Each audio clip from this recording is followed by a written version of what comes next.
blogs, writing, content for Elk. Who's behind it? Well, we've got Greg, username at Fox42, here joining us. So stay tuned to find out some insider information.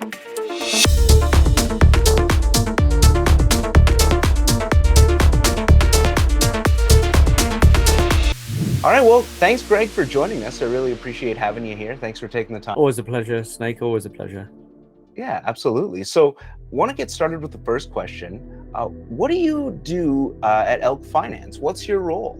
It's a dangerous question. I do as much as I possibly can. No, I am the head of content, and I do a whole range of copy editing and tweet copy, honing and refining internal documentation, external documentation. But alongside that, I have a definite interest in the business development side and just the overall marketing strategy as well. I also have a certain interest in certain economic elements of the protocol and the way in which we can, make it, the strongest interoperability project that that it can possibly be. Absolutely, yeah. Making things work together, that interoperability is important. So, and you do a great deal, like you said, of our writing, and a lot of that is amazing. Like you work on those lodge letters, which are kind of weekly updates through our media. So we try to keep those coming in as regularly as possible. Now, it tends to be more a kind of state of the nation, just to make sure that everyone knows that we're still here, that we're still building things. Sometimes there are some sneaky announcements in there. Sometimes there's a little bit more detail about things that we've already discussed. Sometimes they're just an analysis of what's going on in the wider world. I've thrown some poetry in there before. I think on Shakespeare's birthday, I did a section in iambic pentameter just because I'm a bit of a geek. I'm not going to read that to you. I don't think I'd ever want to read it again. It's really hard. The guy wrote well. Yeah, that was awesome. I couldn't believe that. It's such talent. I'm like, why is this flowing so well? It was a little forced at times, but we can have some fun with it. Yeah, for sure. Going back to the other thing that you said, when we're here in a startup, which is kind of what the whole of DeFi is really, and especially interoperability. Only a few years ago there were very few chains in existence at all, and now there's dozens, hundreds maybe popping up, and we're trying to link them all together. It tends to be that we need to be all hands to the pumps really. So I know that you've spent a bit of time occasionally throwing out some information via Twitter. We sometimes jump into the Telegram, the community chats. We're obviously discussion towards the direction and the strategy of the business and marketing side. I tend to bump into you quite a lot, actually. Then we're quite a small team, and we have to stay agile whilst we're building it out. No, for sure. Much as I'd love to be involved in the design side of things, that's probably where I draw the line, because my drawing skills are not quite up there. I know what I like, but I'll leave that to the pros. So tell me a little bit about the EIP. So first, what does an EIP stand for? And some details about the EIP coming for Elk Finance. What does that look like? Okay, so as a team and as part of the community, we obviously get a lot of ideas thrown towards us, be it via the social channels, be it through internal communications, be it through even discussions with our partners about, have you seen what these guys are doing, or have you considered X, and what about Y?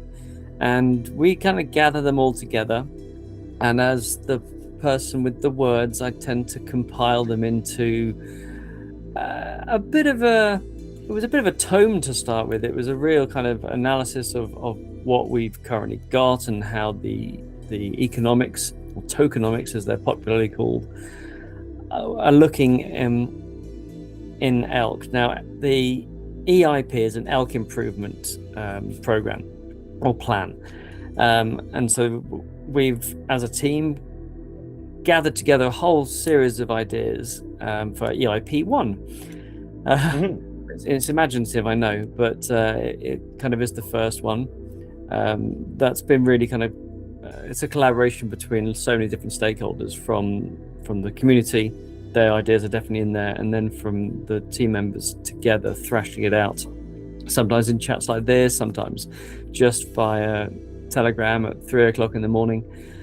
And so I compiled it all, and then we shared it. You were part of the process, and then we tore it apart, and then we rebuilt it, and it's not really been discussed yet. I was going to sneak it into a lodge letter this week, but depending on when this goes out, it might be that this could be the first reveal, because we will be having a look at adjusting some of the economics behind the Elk token.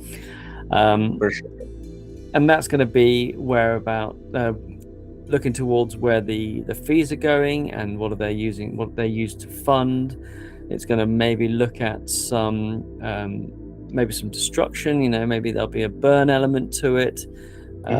How we're going to look at encouraging our community to bring more users to us, so mobilize our community, weaponize them as referees, and also looking again at the liquidity that we're trying to support for the end user bridge. We obviously have the native token, we have some stables in there, and we have partner tokens, and they were quite broad, and so we're looking to maybe focus it in a little bit more, and during a bear market seems like a good time to try that. So some details will be coming forthwith. I'm not going to give anything too specific away as yet. For sure. So long term, like a lot of the great ideas we've had and you've had, and as a team, that will help kind of make Elk a little bit more sustainable. So I'm excited for that, which is just great.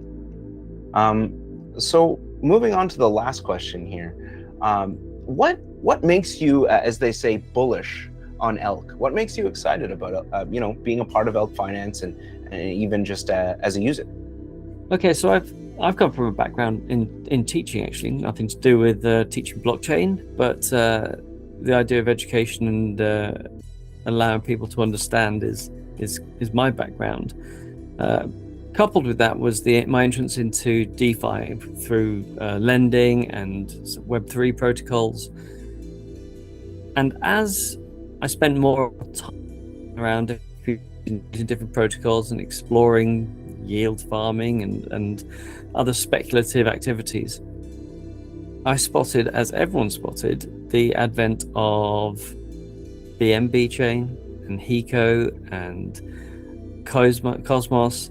So many different chains sprung up, and initially they were reasonably siloed. The only way you could access them was through centralized exchanges.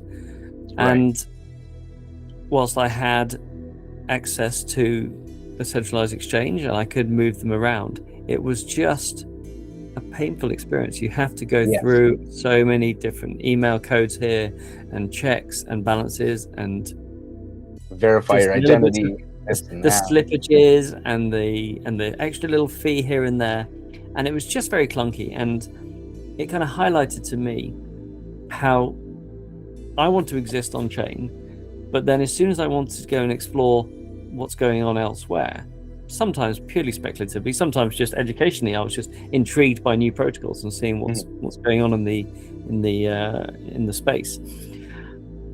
And so I kind of had a little sniff around, and I met Fiat's Judas through one of the other communities, and he said, "You got to check out Elk. It's a bridge." And I said, "Okay, yeah, I've heard of bridges. I've used a couple. What's so good about this one?" He says, "Just come along, read the docs." We chatted a bit, and it's just so necessary. We've got all these different chains, and for them to all coexist, and for the Web3, which is really a great deal of my passion lies, is the idea of a new and improved and safer and owned by us internet. In order to be able to communicate with all these different opportunities, it doesn't matter if it's NFTs or tickets on NFTs or movies or email or all these different things that are going to be digital assets of some type. We're already seeing it coming around. Mm-hmm. They are going to exist where they make sense to exist. So if I'm going to be doing a payment transaction, I'm going to be using a blockchain that is optimized for high throughput. So we've got, the decentralized Amazon of the future is going to need to process a lot of transactions really fast. So they're going to have a chain optimized for that. And it would make sense for them to have that particular strength. But that chain might not be as suitable for a logistics company who need to be doing different things on chain. And I can't pick up the ideas off the top of my head, but there are going to be different parameters that different industries require from blockchain. And we've only just started to see the beginning of it. Now, if all of these different options are going to be there's not going to be one chain. I'm absolutely convinced that. There's not going to be 1,000 chains, or maybe there are, but I doubt it very much. But they're going to need to talk to each other, because otherwise the whole thing's useless. In the same way that we've got the internet connecting us all together, in order for us to connect all these ecosystems together, there have to be bridges. Right. And it's not just about sending assets, it's about sending data packets. And then having spoken to Ball and the rest of the team over it's over a year now. Yeah. I've learned more and more about where it's heading, and the security aspect. Always nice to have never been hacked. Thanks for that, Elk. Yeah. And the strength that it provides to the partners who utilize our infrastructure. All that together, it being the future, and collaborating with partners and DeFi and all of that, I totally get. Like, that's why I'm on board too. So no, that's awesome. Thanks for that, Greg. Let's say my rambling succinctness has lost me once again. It's all good. So if people wanted to check out your lodge letters and check out some of the content for Elk, where would they go? Well, you're going to go to the Elk Medium. So, I'm going to send everyone, my my colleagues over on the DApp side will and on the website side will kill me if I don't ask them to. You have to go to elk.finance, and from there you'll find links to our Medium site. Sure, you can search for it on Medium as well, but you can also follow us on Twitter, elk_finance, and they also have all the links and the updates that we send out. And you can also ask questions, and you can retweet stuff. Please do share it far and wide. We want to make sure that everyone can bridge to everywhere that Elk is, and Elk will be everywhere. Perfect. I would shake your hand, but since you're through a screen, that probably wouldn't work out so well. But I really appreciate you, joining us, and I'll see you again on the panel. All right. Take care.